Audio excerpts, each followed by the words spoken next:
বিসমিল্লাহির রহমানির রহিম। আসসালামু আলাইকুম এভরিওয়ান, কেমন আছেন সবাই?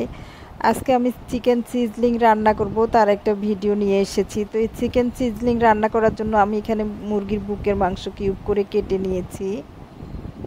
এবার আদা বাটা দিয়ে দিচ্ছি 1 চা চামচ, রসুন বাটা দিয়ে দিচ্ছি 1 চা চামচ, হলুদ গুঁড়া দিয়ে দিচ্ছি 1/2 চা চামচ, জিরা ধনিয়ার গুঁড়া দিয়ে দিচ্ছি 1/2 চা চামচ, মরিচের গুঁড়াও দিয়ে দিচ্ছি 1/2 চা চামচ।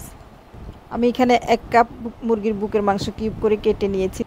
লবণ দিয়ে দিয়েছি পরিমাণ মতো। এবার সয়া সস দিয়ে দিচ্ছি 1 টেবিল চামচের মতো, দিয়ে দিচ্ছি বারবিকিউ সস 1 টেবিল চামচ। এবার আমি সবগুলো উপকরণ একটা স্প্যাচুলা দিয়ে ভালো করে নেড়েচেড়ে মিশিয়ে নিচ্ছি। তো এই যে মেশানো হয়ে গিয়েছে। এবার কর্নফ্লাওয়ার দিয়ে দিচ্ছি 2 টেবিল চামচ, আপনারা চাইলে ময়দাও দিতে পারবেন। আবারও আমি স্প্যাচুলা দিয়ে সুন্দর করে মিশিয়ে নিলাম। এবার চুলায় একটা ফ্রাই প্যান বসিয়ে দিয়েছি, তেল দিয়ে দিয়েছি, তেল গরম হয়ে গিয়েছে। এবার আমি একটা চিকেন তেলের মধ্যে দিয়ে দিচ্ছি। সবগুলো একসাথে দেওয়া যাবে না, বেজে যাবে, সেজন্য একটাই দিতে হবে। তো এই যে সবগুলো চিকেন দেওয়া হয়ে গিয়েছে। এবার ভালো করে আমি উল্টে পাল্টে ব্রাউন কালার করে ভেজে নেব। তো এই যে ভাজা হয়ে গিয়েছে।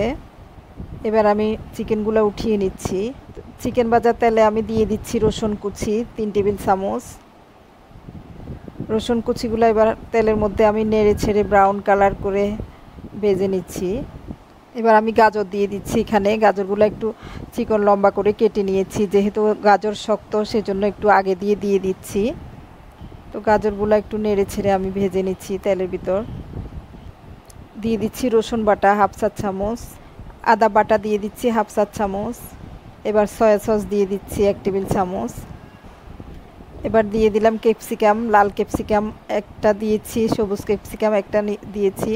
আমি কিউব করে কেটে নিয়েছি, দেখেই বুঝতে পারছেন কিভাবে কেটেছি। তো আমি সবগুলো সবজি আর একটু ভেজে নিচ্ছি তেলের ভিতর।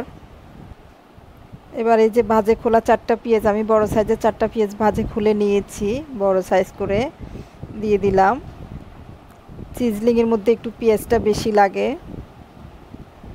ব্ল্যাক পেপার দিয়ে দিচ্ছি 1 চা চামচ, দিয়ে দিচ্ছি টেস্টিং সল্ট,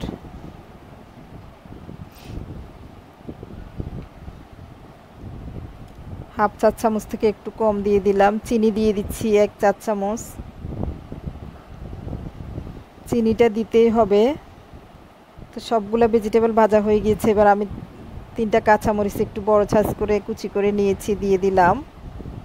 এবার আগে থেকে ভেজে রাখা চিকেনগুলো দিয়ে দিলাম, দিয়ে আমি ভালো করে নেড়েচেড়ে মিশিয়ে নিচ্ছি।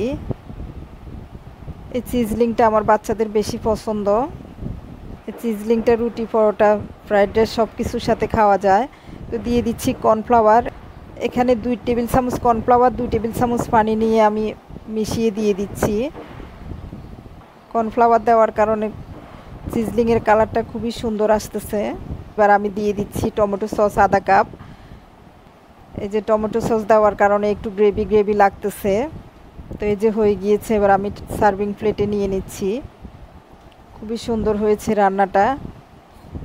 এবার উপরে একটু সাদা তিল দিয়ে দিচ্ছি।